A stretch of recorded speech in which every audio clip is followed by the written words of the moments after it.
दोस्तों, आपने मशहूर वेब सीरीज मिर्ज़ापुर तो देखी होगी। मिर्ज़ापुर के अलावा आपके जहन में एक और बहुत मशहूर टीवी सीरियल चंद्रकांता भी आपको याद होगा।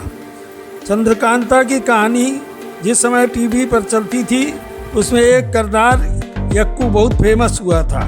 चंद्रकांता की प्रेम कहानी चुनारगढ़ के रहस्यमयी किले में शुरू हुई थी।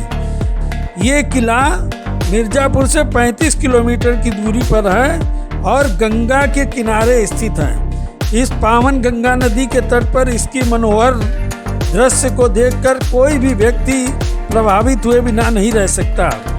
इस किले को लेकर कई कहानियाँ वैसे तो प्रचलित हैं, मगर पहली कहानी के अनुसार जब भगवान विष्णु ने वामन अवतार लिया और राजा बलि से 3 पग जमीन दान में मांगी तो पहले पग के रूप में उन्होंने पृथ्वी को नापा और पृथ्वी को नापने में जो उनका पहला चरण गिरा वो इसी किले के पास गिरा था। इसीलिए चुनार का प्राचीन नाम चरणाद्रि भी है।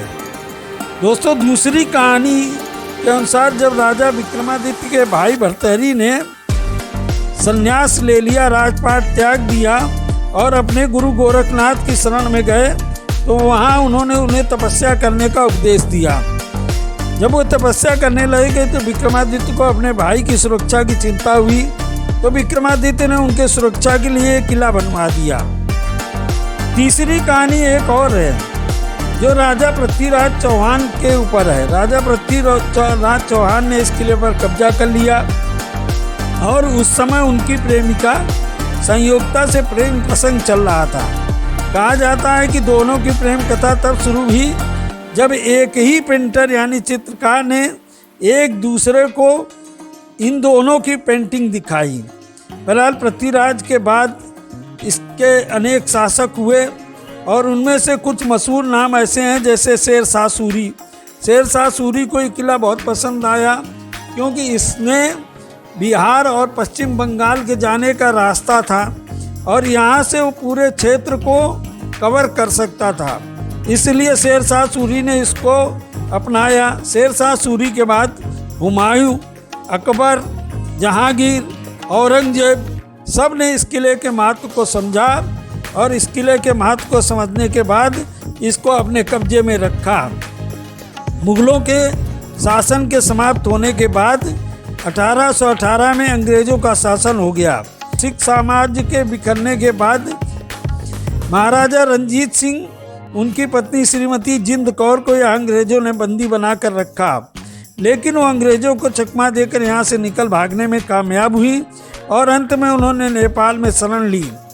एक कथा और है कि महाराज नेपाल नरेश संदेवा ने 1333 में अपनी बेटी की शादी के लिए इस स्थान का चयन किया और उन्होंने एक सुंदर महल उसके अंदर बनवाया। कहते हैं उसमें हीरे जवाहरात मोती जड़े हुए थे जो बाद में अंग्रेज लोग ले गए, मगर उसमें उनकी बेटी की शादी नहीं हो सकी। किले के अंदर जब आप जाएंगे तो आप देखेंगे कि उसके बीचों बीच एक कुआं है और उस कुएं की दीवारों में तमाम भाषाओं से लिखी हुई ईंटें प्राप्त होती हैं। इसमें गंगा का पानी निरंतर आता रहता है और बड़ा मीठा पानी होता है। भर्तृहरि जिस पत्थर पर अपनी साधना करते थे वो पत्थर भी वहाँ आज भी मौजूद है और लोग वहाँ जाकर उस पत्थर में राजा भर्तृहरि की पूजा करते हैं। इस किले को देखने का कोई शुल्क नहीं है और आधे से ज़्यादा किलों पर अर्धसैनिक बलों का कब्जा है। ये किला बनारस और मिर्ज़ापुर के बीच में है। इसी किले से 20 किलोमीटर की दूरी पर भारत के मध्य से गुजरने वाली विंध्याचल पर्वत श्रृंखला है जिसका नाम विंध्याचल पर्वत है, मगर यहाँ पर विराजित हैं विंध्यवासिनी देवी। और विंध्यवासिनी देवी की पौराणिक कथा ये है कि सती पार्वती का शरीर का एक अंग इसी स्थान पर गिरा था। हम अपने अगले वीडियो में आपको विंध्याचल की इन देवियों के दर्शन कराएंगे और काशी कॉरिडोर की तर्ज पर बन रहे विंध्याचल कॉरिडोर की वर्तमान अवस्था को भी अवगत कराएंगे।